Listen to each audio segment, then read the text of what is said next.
everyone's coming in. Welcome to Service Design Drinks Berlin, everyone. Wow, we had a full waiting room already. So many people joining. Welcome from perhaps all over the world. My name is Dee. I'm one of the hosts of Service Design Drinks Berlin.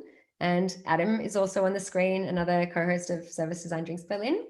And we're going to start really quickly in the next minute or so, because we have a special guest with us today. David Bland is joining from the other side of the world for us at 9:30 in the morning. We're here in Berlin, we're at 6:30 p.m. and we'd love to know where all of you are dialing in from. So if you can open the chat, which there's a button at the bottom, if anyone's not used to Zoom by now, there's a button at the bottom of your screen that says chat. And we'd really love to hear from everyone where you're dialing in from and maybe what time it is for you as well. Because sometimes we have people dialing in from Asia, India, and it's the really 2 a.m. in the morning and all different places around the world. So please open that chat now and give us a wave, say hello, and tell us where you're dialing in from. Cool Beer from Canada, where it's also 9:30 in the morning. From Lena from Munich, I guess it's also about the same time in Munich. I think Munich is in the same time zone as Berlin. From Berlin as well. From Chile, from Verona, from Cologne. Yeah, as usual, we've got a really diverse mix of people, which is really great to see. From Bucharest, from Windsor in the UK. Thanks everyone, and hello and welcome. And there's more people coming in as we speak. I think we're going to have a really big event today. We had one of the biggest signups ever, over 150 people. So we're going to get started also really right away. So keep giving a wave and saying hello in the chat and saying where you're from. But we're going to kick off a little snappier than usual today, because we've got our special guest dialing in from across the pond. I guess that's maybe a UK term, but we really only have him for exactly an hour, pretty much. So we're going to kick off and get started. So maybe first I'll say welcome to, sorry, I was already baffled on the slides. So welcome to Service Design Drinks Berlin. The topic today is testing business ideas, which you're about to see if you don't already know why that's the big topic for tonight. And it's because of our special guest, which I'll introduce in a moment. His name is David Bland. He's the CEO and founder of Precoil and the author of this best-selling book, which many of you have probably either heard of or read or used in practice, called Testing Business Ideas. Adam is holding up the book right now. I've got the digital version as well.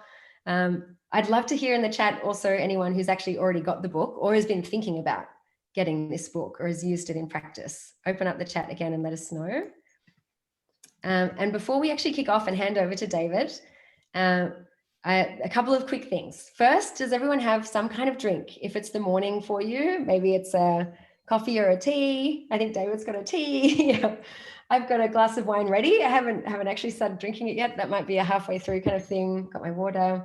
So make sure you've got a drink. This is Service Design Drinks, the Berlin chapter. So we want to make sure everyone's comfy and cozy and having a nice social time. This meetup is all about meeting people, leveling up, everyone being included, sharing and learning, which this is going to be a really great topic. Tonight's or this morning's event is going to be really great for sharing and learning practical tools and activities and tasks, and also for people to get practice with speaking and coaching. So we often have a second speaker, a mini talk where someone can practice a talk they want to give somewhere else, or just practice speaking in general. So this is really a community vibe. Service Design Drinks Berlin, if you haven't joined us before. And we're all about networking, enjoying each other's company and learning new things and practicing new skills. Quickly, the faces that you now see two of us, myself, I'm Dee Scarano, Adam Cochran is also on the screen there. And there's two more of us that co-organize Service Design Drinks Berlin who are on the screen there as well. And I think they might be joining us later this evening, but we're all busy working professionals, and also some of us parents. So we'll hope that Marty and Mela might join us later as well. So without further ado, we're going to dig right in and meet David. And this is the schedule that we've got for today. We're going to have this chat with David. So David's going to really show us a few things from inside his book. So you're getting a sneak peek if you haven't actually bought the book yet. And then we're going to do a live interactive exercise, which is really super cool. So excited to do this. And then we'll have 15 minutes around that to ask David some questions. So as you're listening to David speak and as David's doing the interactive exercise, if you've got questions, just write them in the chat immediately. And Adam will be monitoring that and moderating and making sure that questions that get asked then have time at the end there where we have 15 minutes to do a Q&A with David. So please type your questions as we go during the whole event. And then we'll also have a separate networking chat in a different tool, which will show you how to use that at the end, where we can network and meet each other in person, face to face, and have real conversations.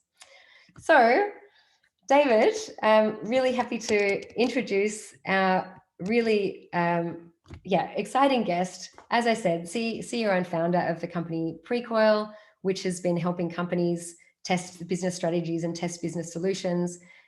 David has been for 10 plus, maybe more years, helping tech startups and tech companies really launch successful products and services. And he's now more recently the co-author of this best-selling strategizer Wiley book, Testing Business Ideas, which is now about to give us this sneak peek into. So thanks very much for joining us, David, and I'll hand over to you and stop sharing my screen so that we can see. Yeah. Thank you. Thanks, David. Thanks for the introduction. I appreciate the excitement, and yeah, it's cool to hang out with people, and it feels like my tribe or something here. So, thanks. So basically, what I want to do is hang out with you all. I'll share some stuff. I'm not going to use slides tonight or this morning for me, to this evening for you, and then we'll do a little exercise if you're up for it. So yeah, my background is in design. Most people don't even know that at this point. I did go to school for design and joined a startup. And then really quickly, it was like, oh, you know how to do design, but can you just cut all this up and write all the code for it too?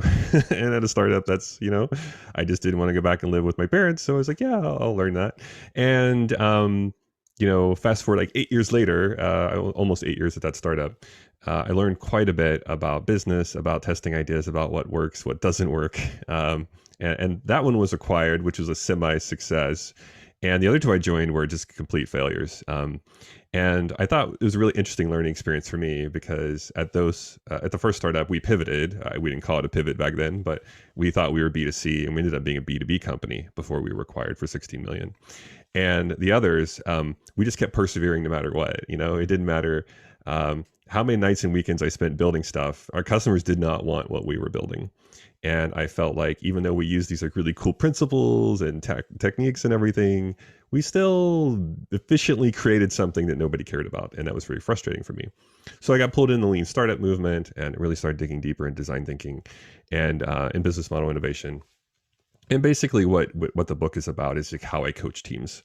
So a lot of this is, I'd say for the last 10 years out here in the Bay Area, I've been coaching accelerators out here, but also doing a lot of global corporate work, usually on new stuff. So what you're getting today is a lot of, my thinking behind this and also just trying to help you all out. The learning objective here is basically to help you de-risk what you're working on. The goal, even though it's a book about experiments, the goal is not about running experiments. It's about de-risking what you're working on. And so I learned this the hard way. One of my first big clients in San Francisco, I got them very excited about experimentation. And then they just kept running experiments and stuff that either they just wanted to learn the technique. So they're like, hey, let's do a landing page. And I'm standing there going, well, that's cool. You're excited about a landing page, but what hypothesis are you trying to test? And will this landing page help us learn anything? And it just sounds like you want to do it because it would be fun to do. And so a lot of these techniques I ended up creating were just helping teams focus and not necessarily just run experiments to see what happens, because you'll always be successful at seeing what happens. I also have a code of conduct for every talk and workshop I do, which is basically the Bill and Ted code of conduct, which is be excellent to one another. So when we do share out, please be constructive in your disagreement or your feedback, and just be mindful of how we give feedback and make this a safe space for everyone. Okay, so I'm going to kind of start here, and this diagram should look very familiar to all of you. So I first picked this up from I think IDEO was the first time I've ever seen it framed this way. But then you trace that thread, and it goes back to Stanford D School, and then you start to understand where Stanford D School got it from. It is Larry Keeley and the Keeley Triangle, which is referenced in Alan Cooper's work. And so you sort of keep going back further and further and further. And as far as I've been able to trace it back is Institute of Design in Chicago. It probably goes back before that too, which is most design thinking and human-centered design. It's almost like decades and decades and decades worth of material we're building upon here. But I love it because it really does hold up no matter what team I'm working with or what kind of company I'm working with. Because basically we're covering kind of these themes of, all right, so desirability, or is this desirable? Kind of the do they question. It's a lot of risk about your customer, about your value proposition. And you think about, okay, what kind of desirability risk do we have in this thing we're creating? Viability, I frame this as should we, although you should have obviously a moral compass in business and be ethical. Also, is it financially viable? And so the cost and revenue, is this a hobby or is this a startup? If you don't have a business model, it's often just a hobby. With working with corporations, does it move a KPI? A lot of my work with Adobe has been let's build free apps, but then they lead into Creative Cloud ecosystem. So even though we don't maybe charge for the Adobe app, it does lead into a bigger play and moves a needle within a big revenue driver within Adobe. So still it has to be viable in some form. And then with feasibility, it's more the can we do this question, and in can we, it does involve technical kind of feasibility, but beyond that, and this is probably where I differ a little bit from IDEO and other folks, is I work in a lot of heavily regulated environment, and even my startups, like the startups I joined. Financial services, analytics, and defense. So they're all very heavily regulated. When I go and work with healthcare companies, if I work with banks, quite often just because you can do it doesn't mean you'll be allowed to do it. So, like at our first startup, we were transferring about $1 billion a month in premiums online before I left. And even though our technology worked, the platform worked, we couldn't have done so without clearing the money through DTCC here in the United States. So, same thing with healthcare. If you go into an emergency room, it's like, oh, I have an IoT thing. I'm going to connect all this stuff to the internet. What does it mean you can for regulatory purposes, for patient privacy laws, like all this stuff? So when I talk feasibility, it's not just technical feasibility, it's also overall feasibility. And so when you start thinking through, like, who are the folks in the room that might be able to essentially answer some of these questions, well, a lot of desirability, you can pull from design, you can get some researchers in the room, and essentially, it's not just them. You could have sales, you can also have marketing, but basically, you need folks in the room that can help you understand what your risk is around desirability. And usually, it doesn't mean they have to have these titles, but you want folks in the room that can speak to kind of this theme. When you think about viability, um, with viability, often I'm pulling in folks from product. I'm also pulling in finance. So basically, folks that can help me crunch the numbers and say, is this a viable thing to do? Is it aligned to the strategy of the company? And then can we move a needle in some meaningful way? Like, what kind of risk do we have around cost and from revenue? And then backstage, when you think more about feasibility, quite often we're thinking through, well, of course, we'd want tech leadership in the room to help answer some of that. But also, you might pull in people like legal or other folks that help you navigate some of that. So when I'm working in CPG, we have something that's dealing with like mouth pain. I can't just launch a mouth pain product, right? I have to have compliance and safety on board to say, okay, here's what we're trying to do to repackage this specific thing in this form using the same formula. This is how we're going to test with early adopters. But I can't just, from a legal perspective, and I especially learned this in consulting in Munich. So before the pandemic, anyway, I was dealing with a company, helping a company in Munich. And a lot of this we had to check in with legal, we had to check in with privacy laws. We couldn't just like do some of the things you might do in Silicon Valley because privacy is very, very different framing. Or I like to think you're ahead of the game a little bit compared to where it is in other parts of the world. But basically, it does vary per region, so you can't just launch stuff and be kind of shady about it. So having tech and legal in a room will help you sort of address that as well.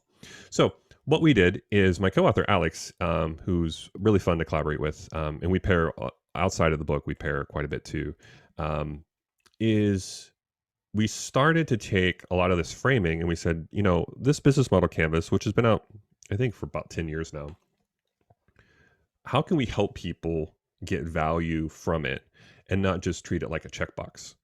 And what he and Eve have been doing, and it's also reflected in my book, Testing Business Ideas, is layering this kind of design thinking on top of it to help people focus and look at risk.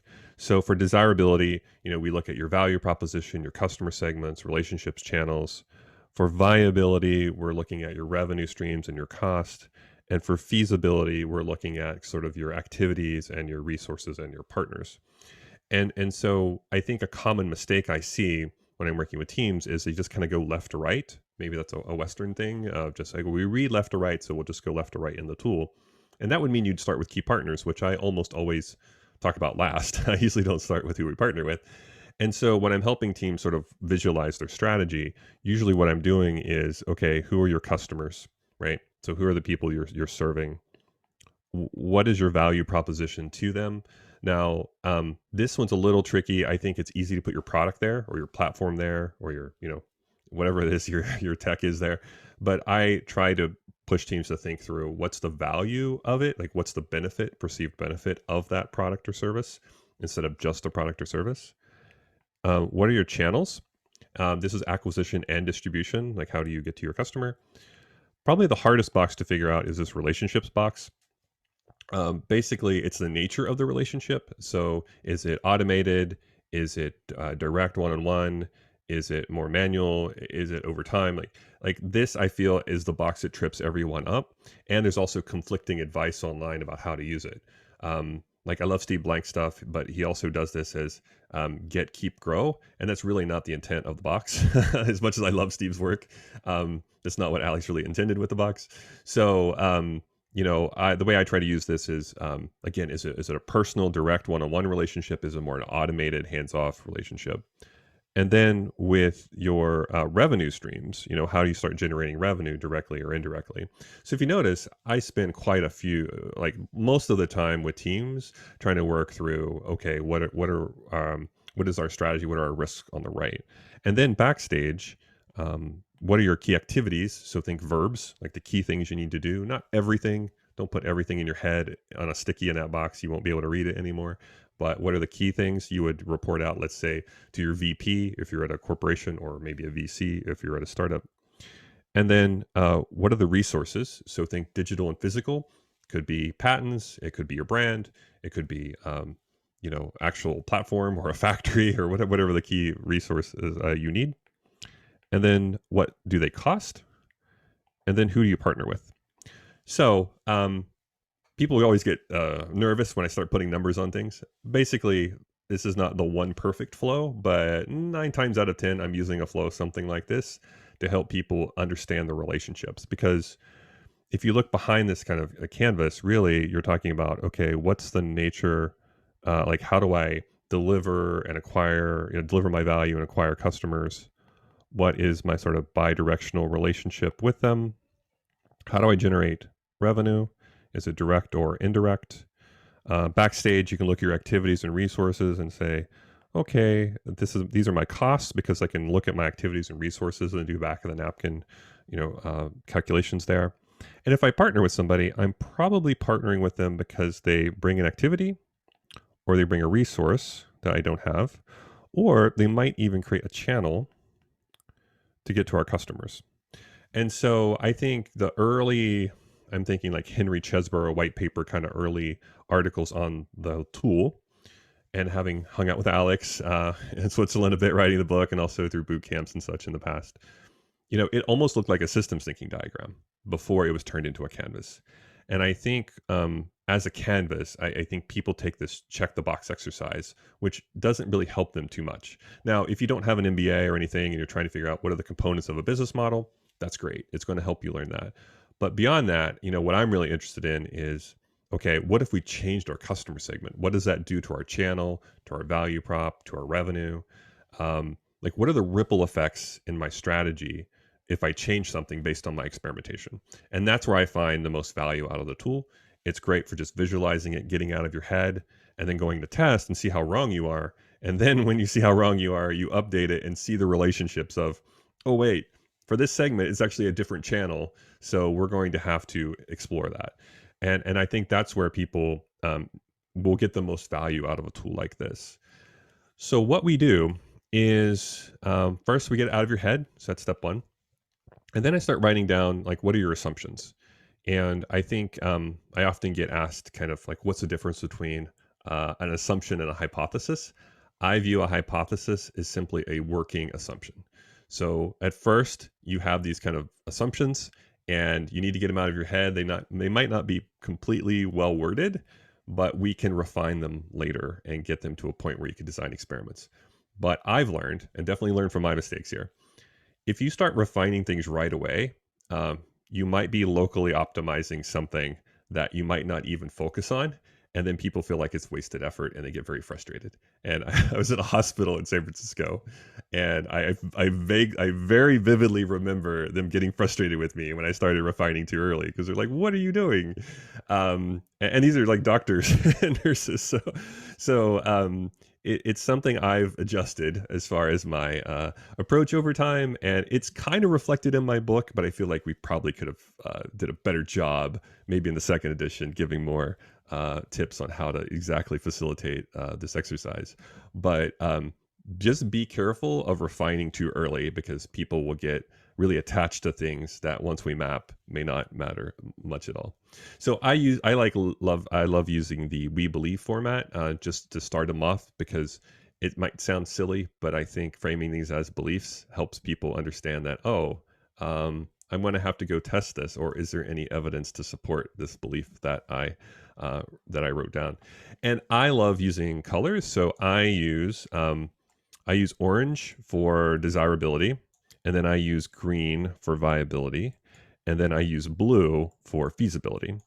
And the colors matter because basically what I've done in the book is I basically put a taxonomy on the experiments so that they match a theme, so you have options.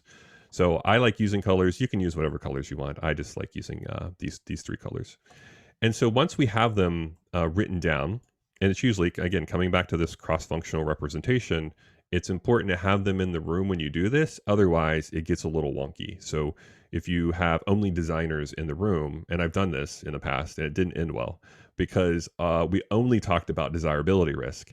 And then we came out of the room with, I was at an executive offsite for designers for one of like the biggest companies in the world here on the West Coast. And we came out with like all this risk, but it was only about the types of risk that the people in the room could speak to. And I felt very nervous because I was like, wow, I don't even know if we could build this, or I don't even know what the financial model is. And so if you don't have cross-functional representation, you come up with a very skewed idea of what's the riskiest thing.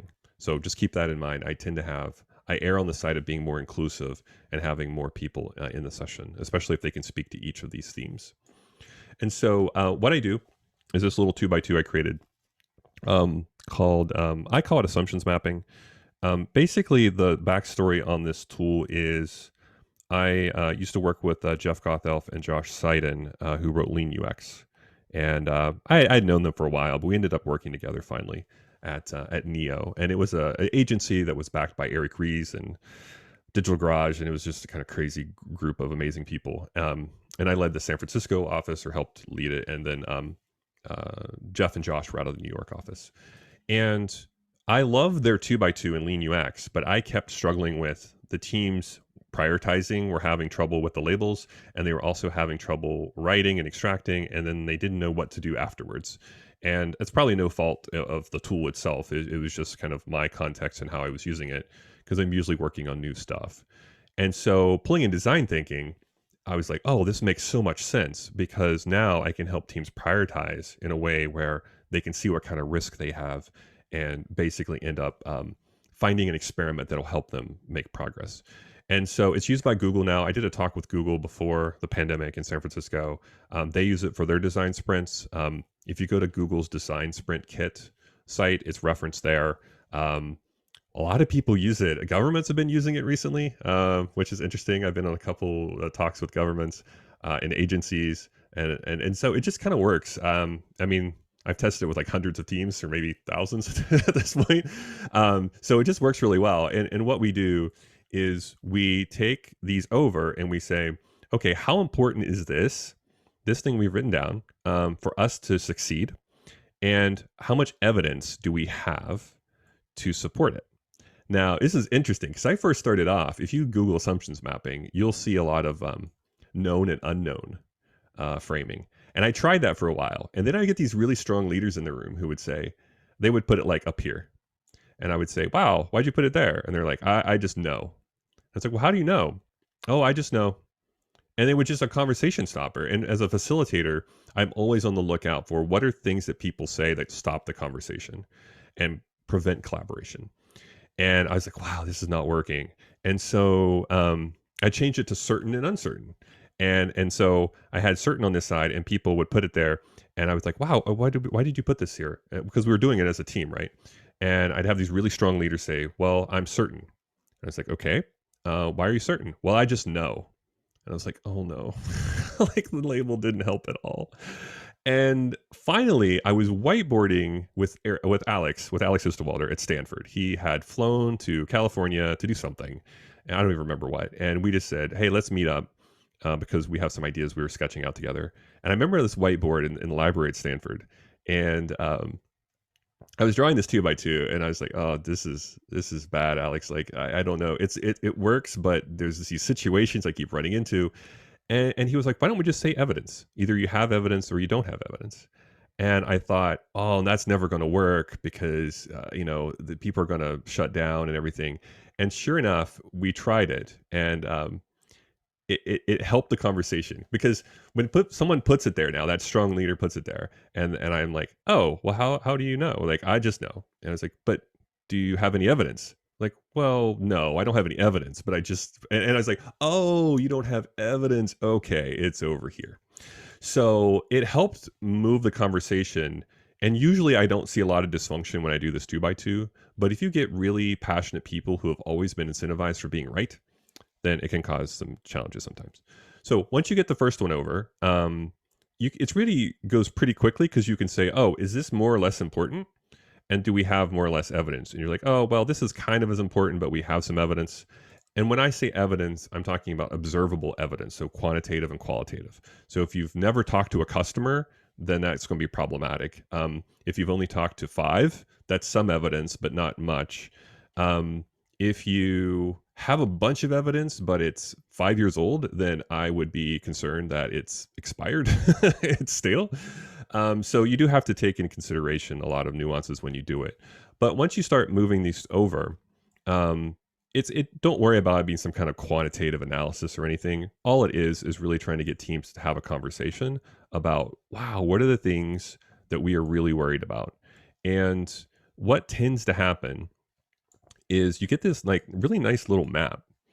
And it's really, I don't want to say elaborate way to trick people into talking to each other, but what happens is if anything's below this line, I'm like, just ignore all this. Like if we wrote down our most important stuff and it didn't even make it above this line, then it's not something we're going to focus on right now. And if we have stuff over here, well, let's just share it out. It doesn't mean that it's not important. It's up there and important, but if we already have evidence, let's just make sure that we're sharing it out, we're taking it in consideration. But if we're going to experiment, let's focus here. And, I've had the pleasure of working with Eric Ries in the past, who wrote Lean Startup. And, he frames this as like leap of faith assumption, right? In his book and his work. And I think he's pulling from probably like Kierkegaard or something. But, it's still a similar thing that I'm trying to get people to is like, what is your leap of faith assumption? What is, if proven wrong, almost the rest of these stickies don't matter. And so it's a really interesting flow where you get people to think about, okay, desirable, viable, feasible. Where are the big assumptions I'm making? And then, okay, as a team, can we decide on what's the most important thing that, if proven wrong, we're in a lot of trouble? And we don't have any evidence, so that's even worse. And so when I refine, I'm usually only refining the top right. And so this is a much shorter version of my longer workshops I do, but in the longer works that I do, we refine these to be more working assumptions, and we define our cards and our test cards and everything. But for now, even if you can just get people to talk about what they're worried about and get them to agree on these are the things that are most important that we don't have evidence, it helps frame things up so that when you go to run experiments, then you're focused on, the stuff that matters. And so what we did is we basically created, this kind of list of 44 experiments. A lot of these will probably seem pretty familiar to all of you. But I think what's new is it's not just a list of stuff. We applied a taxonomy to help people basically choose. So I kept pointing my teams to lists of stuff, and it kind of didn't matter. There's like, well, that's another list of stuff, and they didn't know what to choose, so it wasn't helpful to them. But what we did was say, well, if you're trying to generate evidence about the assumptions you have, well, first you're probably going from almost none to some as far as evidence goes. And here are things that I would recommend. And beyond customer interviews and surveys, which everybody knows how to do, but well, I would say maybe I shouldn't say that. Customer surveys are actually both of those. I don't know if everybody knows how to do. The interviews are really hard to do well, but people think they know how to do it, right? And they'll just say, we'll interview customers and then we'll just build the whole thing. And there's so many steps in between that you can do to help you make progress and pay down your risk without building the whole thing and seeing what happens. Like that's often the most expensive way to figure out if you're right. So we frame this discovery. So these are more open-ended directional experiments to get you on, are we on the right track at all? Do our customers have these jobs, pains, and gains? Do they have them like more than just a small group we're talking to? So there's a lot of great stuff in here. And then for validation, I'm kind of pulling from Steve Blank here because in Four Steps to Epiphany, he frames this as customer discovery, customer validation. But we decided to go kind of beyond just the customer portion of this and with all the three themes. But with validation, you're trying to go from some evidence, right, to strong evidence. And I think this is still a concept where we're trying to help people understand is that if you interview people, it's what they say and not what they do. And it's great to do it. However, it's pretty light evidence. It's not very strong. And when you go back to those people with something, they may not pay for it. They may not use it. They may not even care. So how do you get to these things that essentially can help you generate strong evidence? And, I try to write a book without using the term minimum viable product, MVP. I was almost successful, but not quite. And the way I try to sort of make the conversation at least more interesting was talk about the types. So what do I see? I see concierge MVPs. That's when you do it all manually and you don't have hardly any tech at all.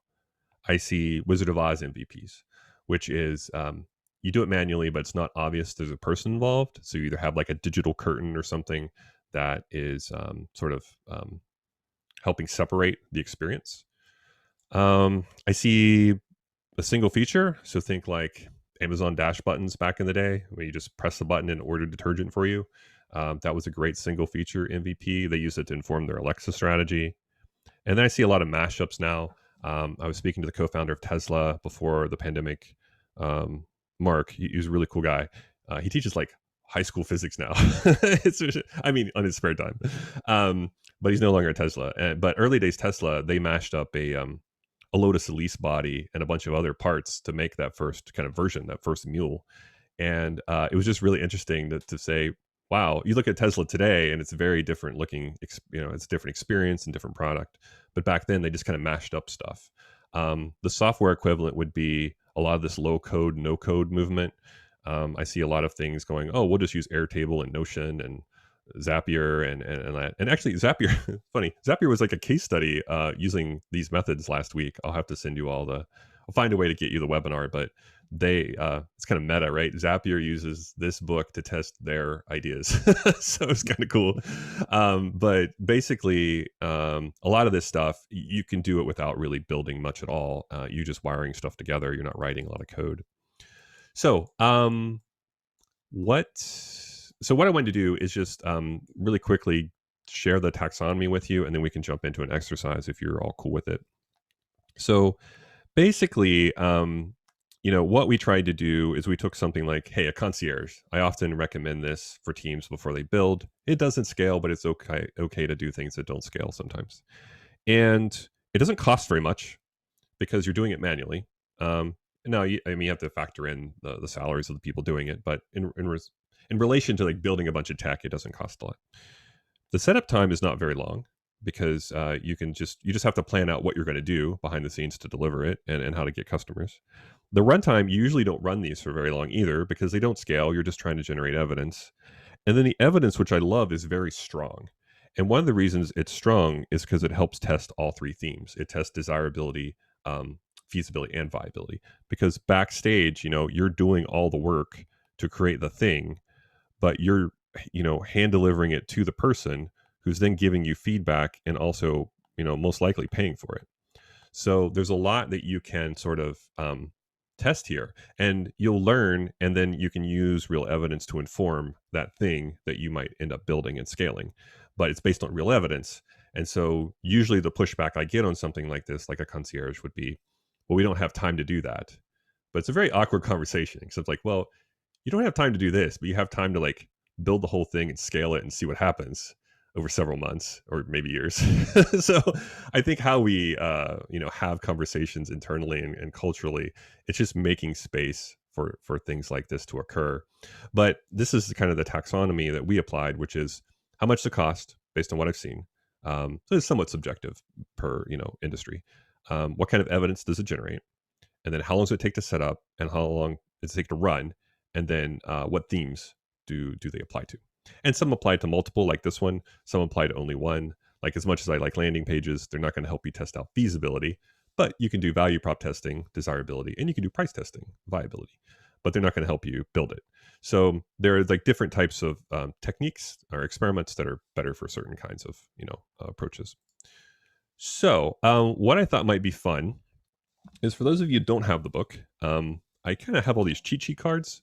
So Tendai Vicky, who's associate at Strategyzer, he wrote his new book's called Pirates in the Navy, and he also wrote Corporate Startup, and he's just an awesome guy. He helped create these with a designer for me. And so, if you say, oh, what's a feature stub? I don't know what that thing is all about. It gives you at least a high level of, I think Google does this quite a bit. It's the beginnings of a feature. So sometimes you click on something in Google and it says, oh, we're not ready yet. And you have feedback. So they're measuring who saw it, who clicked on it, who gave feedback, and in just trying to generate any evidence whatsoever if it's something worth pursuing. So this is kind of a high level of what's in the book. And then I have all the validation experiments. So what I thought I could do is give you this link. So I just ask you don't plaster this link on like all your social networks, please, because it is just a link that anybody could access. But if you click enter as visitor, then you can join and participate, and you don't have to create an account. I love Mural, but you don't have to create an account for this. Oh my God, obviously, David. I do a lot of work. Hey, thank you. Just while people are getting into the mural, I just want to say Adam and I just freaked out when we saw that you've got these basically this cheat sheet in a mural board. I don't know if you were freaking out for the same reason I was, Adam, because I literally do workshops and design sprints and then use this list from the book as like examples of how we can test the ideas that came out of the design sprint. Like, we can do it this way, which way fits best. But having it in a mural board like this is like gold. And thank you so much for sharing it with our community. Even if people don't have the book yet, this is really amazing. So yeah, I just want to say to everyone, like, be aware of what you're getting right now from David. Yeah. Thank you so much. Yeah, okay. That's my ask. Don't just blast it on the internet. Yeah, please be respectful. Yeah. But and the book goes in more detail, but this will give you at least a high level overview. So what I thought might be fun to do is just kind of talk through an experiment sequence, and then you all can join in if you're cool with it. I'm going to use a real one that's kind of funny. I don't think I put this one in the book. No, I don't think I put this one in the book. So one of the teams in New York was working on an SMS based chat bot for men's dating advice. And so it's a bot you would text, and it would give you advice for your first dates usually, and it was targeted men. So what the team did is first they did customer interviews. So they went off and interviewed men. Hey, where do you go for dating advice now? What's missing? What are your challenges with it? So kind of these unmet jobs and kind of pains around it. They did some search trend analysis, if I remember correctly. Basically, they went online to see, is anyone else searching for dating advice? What regions? Is there any seasonality to it whatsoever? We use like Google Trends, Keyword Planner. I use Answer the Public sometimes, another tool I use. They did some paper prototyping of what the bot could do. Okay. And then they spun up a landing page that described the bot with a call to action. And then, this is my favorite part, they did a Wizard of Oz.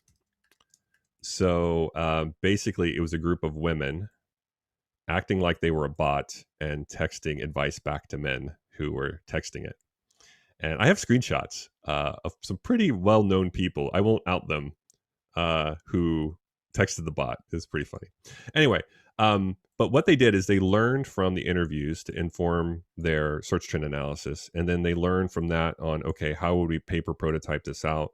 They learned from that to help inform their landing page with quotes from the people they interviewed and such. And then they basically had a back end Wizard of Oz to give advice. Now, where this went horribly awry was on the landing page. So they thought like maybe a couple people would sign up.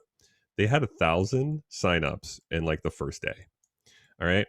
So what happened was you have a team of like 3 women back here doing Wizard of Oz, and they couldn't even respond to the requests of all the men sending in advice. And it went viral on like Hacker News. And then people started complaining that the bot was ignoring them and that they were hopeless. And so that was not necessarily the intent we were going for. So in hindsight, doing other things to manage demand, because these things don't scale. So things like a wait list were eventually implemented to stem the flood of people coming in. But I thought it was a really interesting example of, hey, can we take with what we've learned? Sorry, my sketches went away for a second. There we go. Take from what we learned and inform the next thing. And then this one actually failed because of viability. So it was desirable. Obviously, people were willing to text a bot for advice. And it was feasible. So we take all the quotes from people and help inform a bot. That wouldn't have been very hard to do. But viability, the pricing, the revenue streams, trying to figure out, this was several years ago. So it might work today, maybe with some other business model attached to it, but it ultimately failed because of viability, which is interesting. So, and it's why we do this stuff, is to find out, do we have a working kind of business here? So what I thought might be fun is I was going to give you all 5 minutes to think about something you're working on that you're willing to share that kind of has high uncertainty. So click the link in the chat there. And you can maybe create a sequence. So just check out these experiments here, right? And you can just create stickies like I did. All you do is double click, right? And you just type, and that's how you get your text in. So it's almost like using Keynote or PowerPoint at this point. And if you're willing to share out, we could share out some and you can get feedback from me, or we could just jump into Q&A. But I'll give you 5 minutes. I'll set a timer here at the top and play some music. And we will see what you came up with. And if you're willing to share, I see people already typing, so I guess some of you are willing. And we'll go from there. All right. So sticky level's fine. Don't worry about like all the metrics and everything. Okay. Cool. All right. I'm going to set this for 5 minutes and play some tunes, and then we will share out and go.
Have about a minute left.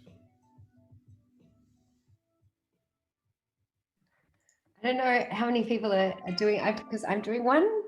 Are there lots of others? I see 1, 2 other people. So yeah, I didn't want to take up all the time just because I'm really excited to do one. I think there's a few Adams as well, I think.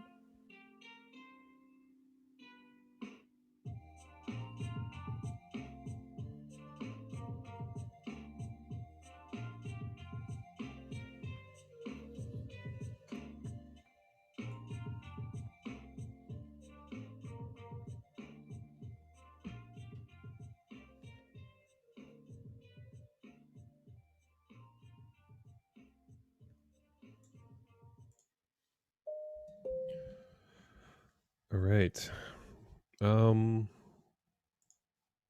So who would like to share out really quickly before we jump into Q&A?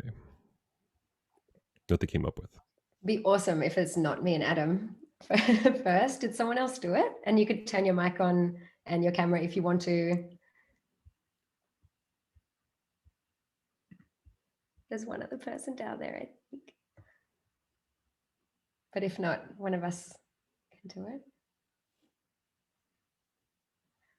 Adam, did you do one as well? Yeah, I did one. Yeah. Yep. Do you want to do yours?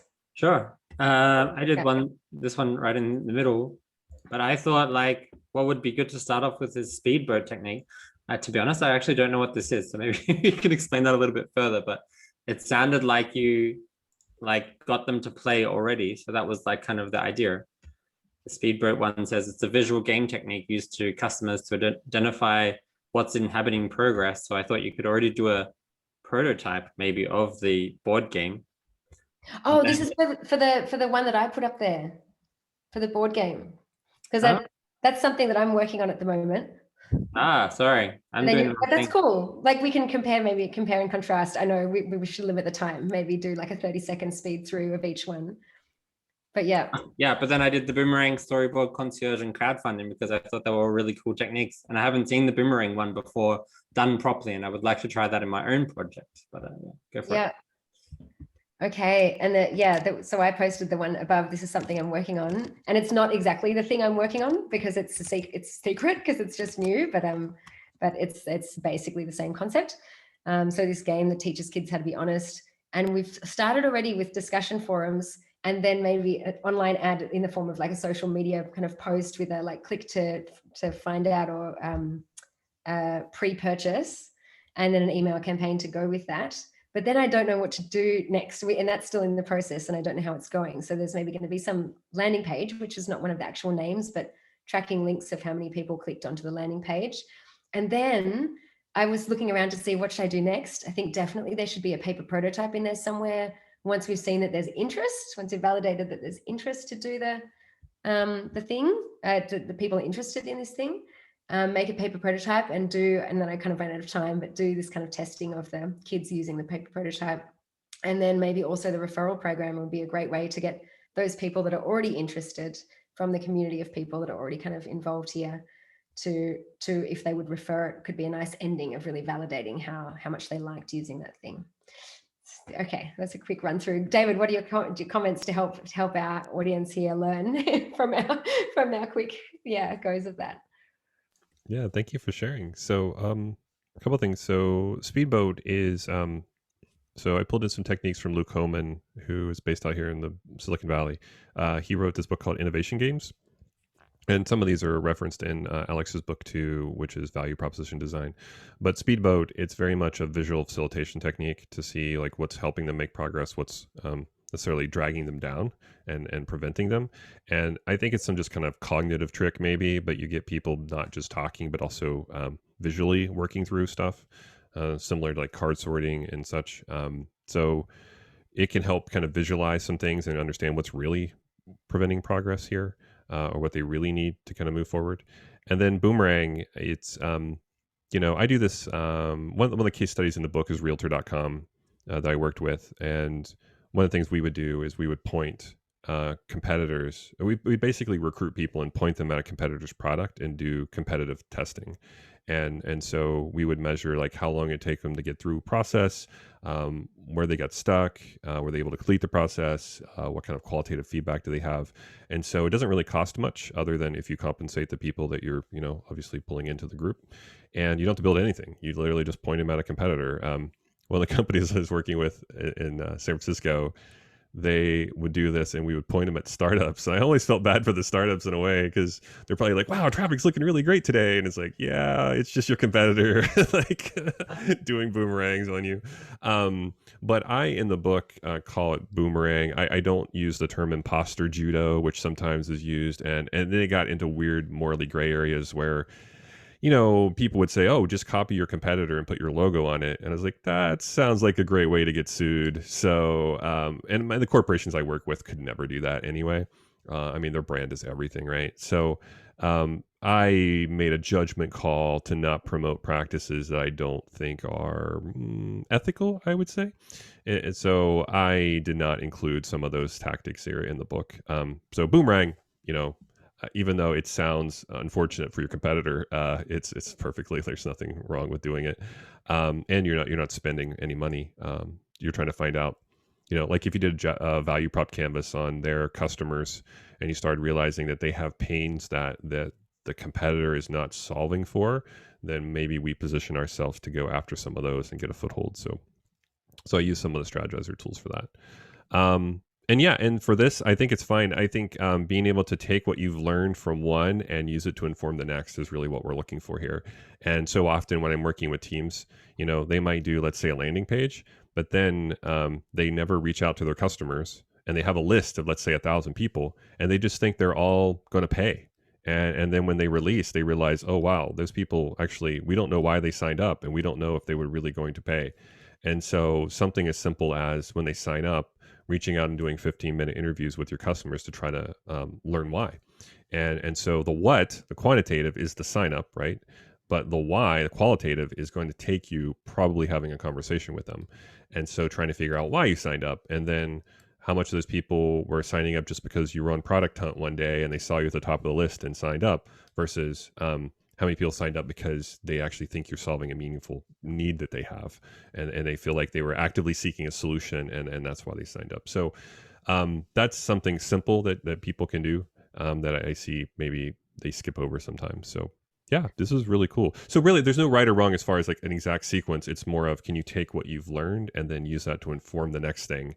And then it's iterative. So if you go back and you have to go back to square one, that's fine. But just I think we sometimes get frustrated and we just want to build. And so we might talk to customers, and then we just check the box and said, yep, talk to customers, and then you just go build. And so anything we can do to help break that framing, I think, is helpful. So thank you.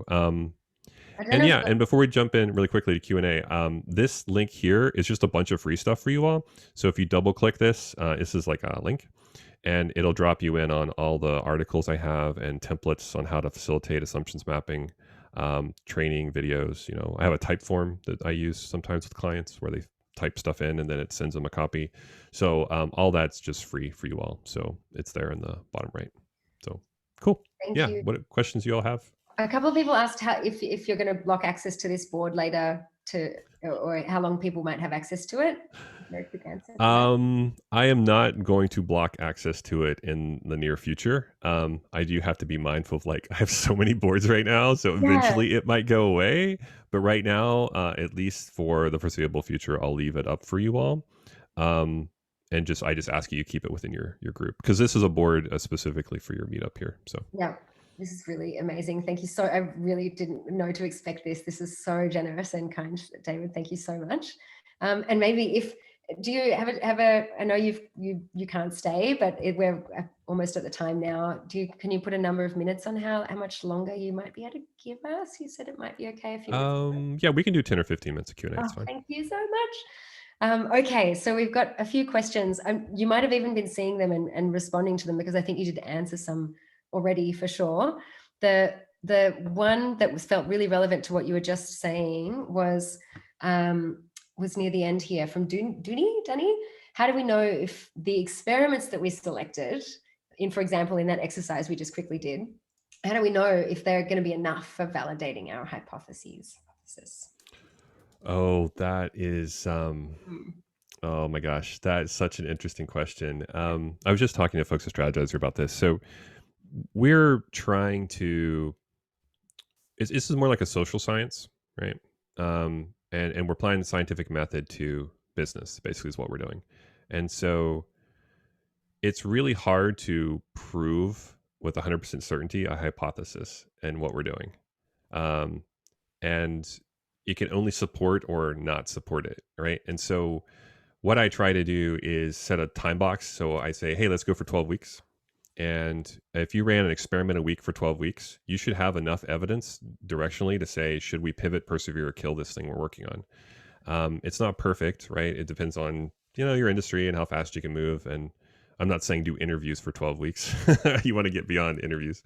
But it's really hard to say when it's 100% proven, just because things change and because we're trying to build confidence. So what I'm trying to do is say, is my team calibrated that they understand whether they should be confident or not to move forward? So if you've interviewed 5 customers and you're really confident, I would disagree with that. Like, you shouldn't be really confident that would build an app after interviewing 5 customers, especially if they're like friends and family. So what we're trying to do is say strength of evidence, try to generate evidence over time to overall test out your model and whether or not you're on the right track. So it's not a perfect science. But then, even in the scientific community, they argue over statistical significance recently, and they're saying it doesn't exist. And um, I worked at a company once that we had a founder from MIT, and he had this great saying that always stuck with me about statistics and stuff. He said, next time you go to your doctor, and if you're sick and they need to draw blood, just to be sure, have them draw all of it. And I was like, that would not be a great thing to ask. And so there's so many things that it's not a perfect science, but we can find samples of whether or not we're on the right track. So overall, I tend to do experiment a week. I try to run for 12 weeks. And then I come back and say, do we have enough evidence to move forward? And usually I'm kind of testing out desirability first and then moving into kind of viability, feasibility. Because if nobody cares about what you're doing, it's going to be really tough to succeed, even if you can build it. So hopefully that helps. Yeah, a lot, I think. I love one of the main threads in the book is iteration and starting small and investing more the more sure you get. I don't know if I've paraphrased that well enough, but this plan that Adam and I just gave our little examples is like, if we just did all of those things without checking at each moment, if we were going in the right direction or not, then that would be a waste of time. That would be weeks of work. But the first test will guide us to whether the next test is even necessary or useful, or we need to do a different test, I'm guessing, things like that. So iteration is this constant necessity with anything like this. Yeah, I love how the book makes this common thread. Okay, Adam, were you watching the chat that went on as well? Have you got a next question? I think Simona's is a good one, is like, because you talked about like that you worked in highly regulated fields before. And Simona asked, how do you get feedback from audience when you're working in highly regulated industries, as times you can approach the audience directly? And Simona also asked about how you did it with health tech. So I assume that, Simona, if you give us a wave, you're in the health industry as well. So how do you do it when there's limitations on just reaching out to people? I mean, you can't do a fake door test, let's say, on a person who's looking for medical care. Right. Yeah. Again, that's the ethics part, right, of it all, and having a moral compass. So there are a couple ways. So one of the case studies Alex always talks about, and it was at a startup competition that I judge at, or at least before the pandemic I judged at, called Owlet, where they have an infant mortality sock, which it does pulse oximetry on a sock that you put on babies, and it basically alarms your phone, right? That's kind of the premise of it. So it's like helping prevent SIDS, like sudden infant death syndrome. And they initially tried to sell to hospitals, and they would get in front of people who were really excited about it. And so they didn't really have a problem talking to them. Where they had the problem was the complexity of that industry, right? I think back to early, like Steve Blank's work. You have the user customer, you have the influencer, you have the recommender, you have the economic buyer, and you have decision makers. And then he also says saboteurs, which I hate labeling people as trying to actively sabotage me. So I usually don't use that one. But I like to give people the benefit of the doubt. But he was talking to a lot of user customers. So his nurses going, yeah, I would totally use this. But then the hospital administrator, who was the decision maker, would say, no, we're never going to use your technology in our hospital. And so even little things like, can you write a letter of recommendation to your boss? Some nurses and some people would say, well, no, I'm not willing to write that, even though I just said that it's an awesome thing. I'm not going to put my reputation on the line for it. So you can start generating evidence about the opportunity. And then where they ended up going, actually, they went B2C. So they needed FDA approval for pulse oximetry plus alarm. And they went B2C. We're pretty successful. They've been at this for several years now. And they're using that to kind of bootstrap their FDA approval, which I don't believe they've actually been approved for yet. So I don't know if it's not like a super happy fairy tale ending yet by any means. But navigating it, they realized there's a market who would want this without the alarm. And then can we generate revenue there to help make our ultimate goal? So sometimes I see that play out in that space. I've also seen things where, some of the big players like GE and Philips and such, they have, like, out here in the Bay Area, we have QB3, which is like a biotech accelerator where they have the lab and startups come and use the equipment. And in exchange, you can get access sometimes to, like, well, I'm trying to target radiologists. It's kind of unfair to say, go interview 10 to 15 radiologists. It's like, how do I interview one, as somebody was building something new? So I do, some of the bigger companies are now trying to do partnerships to help people get access to their customers. But you have to be careful with that too, because you don't want to give all your IP away. But I've seen that happen too. So yeah, it's hard. Certainly you don't do any sort of, I wouldn't do tests that allude to, like, you have a complete solution for somebody that needs medical care right away, obviously.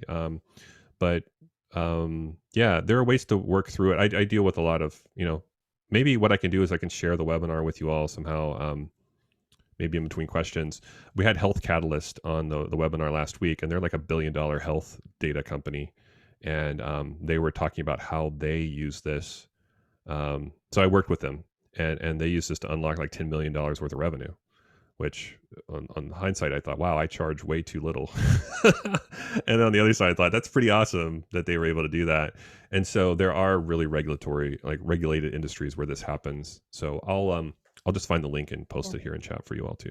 We also send an email out to everyone who joined, and all of our subscribers who also didn't join in a few days. So if you don't manage to find it now, but thank you, but we can send it out to everyone still after that.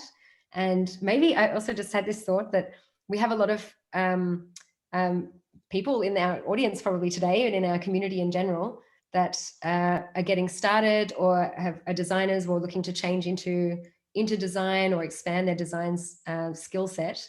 So I feel like that lesson that you just mentioned is a really, really good one, that if you have the design thinking mindset already, and then you kind of learn these methods, tools, skills, and build up this toolkit, and then think about what value that gives to the clients or the people that you're serving, it can really change your career, your design life, not just as a really awesome, engaging, interactive, faster, new way of doing things, but what can you charge someone? What's it worth to them?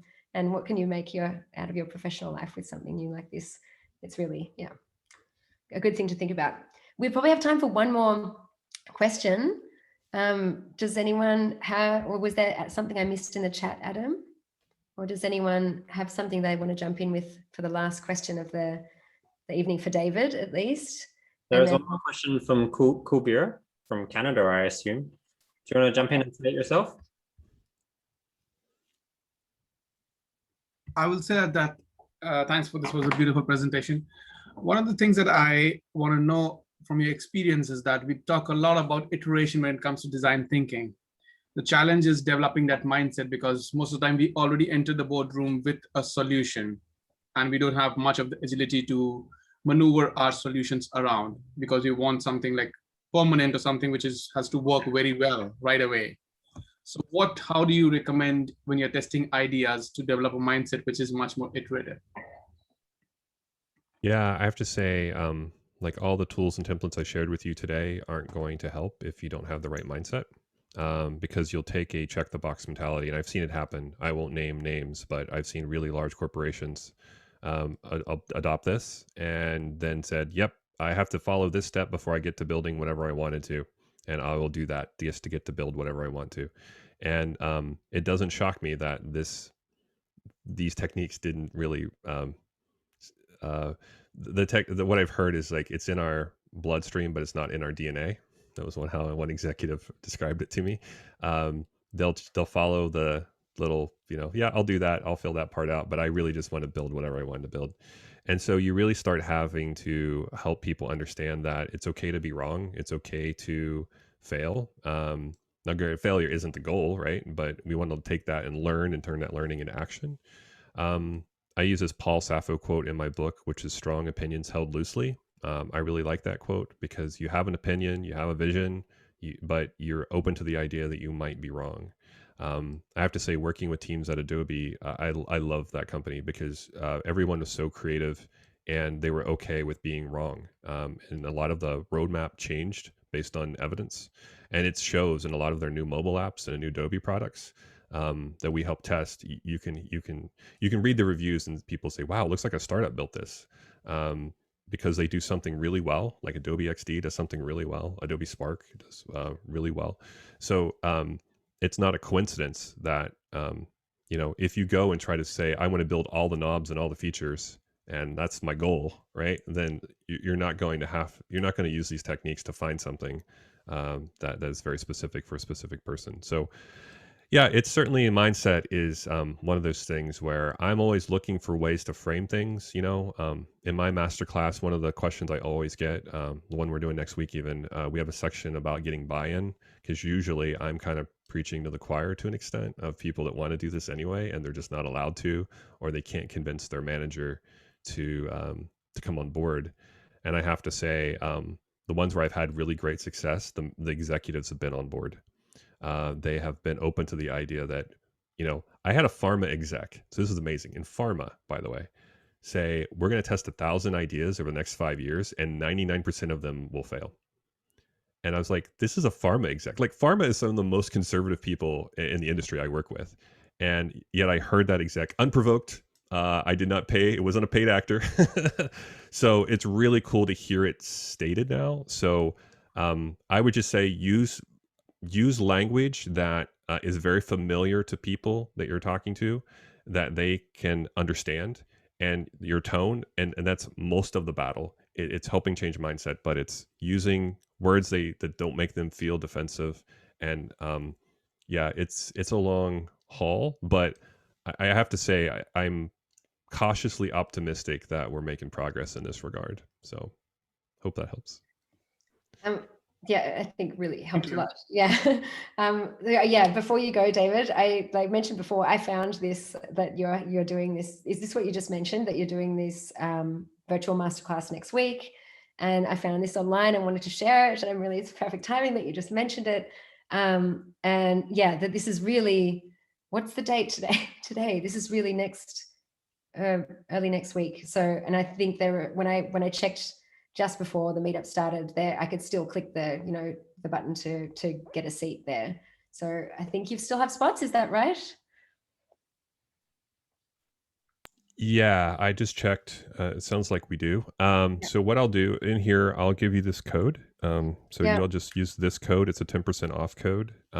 If you want to join us, I have to say, it's pretty much like it's pretty much like a distributed conference.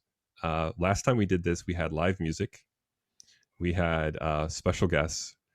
We probably don't speak or interact the same way with the audience for more than 10 to 15 minutes. So it's pretty exhausting. I usually block off the week because I can't do anything else after I do this. And it's really early my time because we're mostly folks in the EU, right, time zone are joining. And so it's a lot of fun. So it's Alex, myself. We probably have, I don't know who all the special guests we have. So it's pretty much, if you're expecting like a webinar, don't attend because it's not one of that. It's very hands-on thing. Yeah. So there's a code for you all if you want to join. Just use that too. Again, so generous. It's really I'm astounded by the generosity of you joining us today, and it's been a real pleasure. And I think we really need to let you go now, but I definitely want to say a huge thank you for spending this time with us and for really being so generous with not just presenting all this information that that you have and this knowledge and these processes that you've developed over years and years and years, but actually giving us so much stuff that we really weren't expecting. Like if people want to unmute themselves, we really love to do this when we're virtual. Click your unmute button and just give a big collective round of applause for David. Do that now if you can. Yay. Thanks a lot. It doesn't quite have the same effect as being live, but it's something to show. It's been a really amazing experience. I know for us as the host, Adam and I have just been like chatting the whole way through going, oh my God, I can't believe he's giving us this. And so I know for everyone in our community as well. So yeah, thank you so much for your time and everything you've just given today, and enjoy the rest of your day. You're just starting your day as well. Yeah, I'm just starting. So again, thank you all for your time and attention. And yeah, just thanks for having me. Thanks, everyone. Thank you, David. We'll let David go now, but stay tuned. We're still continuing the meetup. Thanks a lot, David. Bye. And yeah, so we're still going to continue with a bit of networking. What's the time? We've got 15 minutes. And Adam, I think, has been preparing. So we have events every month. We actually just discussed before that we might have a little summer break, but we're not sure yet. So stay tuned and follow us on like one of these channels if you'd like to. Just stay tuned about the next when the next event is coming. Woo! We did it. And we're going to have 15 minutes or maybe more if we hang out a little bit longer. If you've joined us before, you're probably familiar with this. If you joined in the last 2-3 months for one of our meetups, we're going to go to Wonder.me. And Adam, if you can post, you're probably doing that. I should have the chat up to check if that's happening. Adam's probably posting a link in the chat now. There. Where if you haven't done this before, you'll see when you get in there, you'll just click the link that Adam's posted and it will look kind of something like that. That's image that's on the screen. And you can just move your little face around or your little icon around, your avatar around, and join a different group. And you'll pop in there and there'll be 4, 5, 7 other people. And you can just have a actual human chat rather than looking at the screen. So the rule of 2 feet as well? Like you can pop into a group and if they're talking about something that you're like, oh, that's maybe not my thing, you can just pop out and join another group and meet some people and talk about something that's relevant to you, whether it's jobs or talking about testing business ideas or anything like that. So we'll just give a few seconds before we close the call to make sure everyone grabs that link. And maybe Adam, you can pop over there already to check if I'm waiting. Getting in, or you're in there already. I'm there. So if you've got questions and think more things, do it in Wonder.me. That's where we're heading now to have a conversation. Adam will be in one group, I'll be in another one, other people will be in other groups. And if you've got more questions, especially about the talk and about other things, you can find us in there. And I'm going to sign off now. So post in the chat if you can't get in or if you're having problems, because we're going to close Zoom in 3, 2, 1. Leave it. Leave it? Should I leave it? Okay, the link is in there a lot of times. All right, I'm closing the call now and we'll see you in Wonder.me in a second. And if you're not joining us there, see you next time. Bye.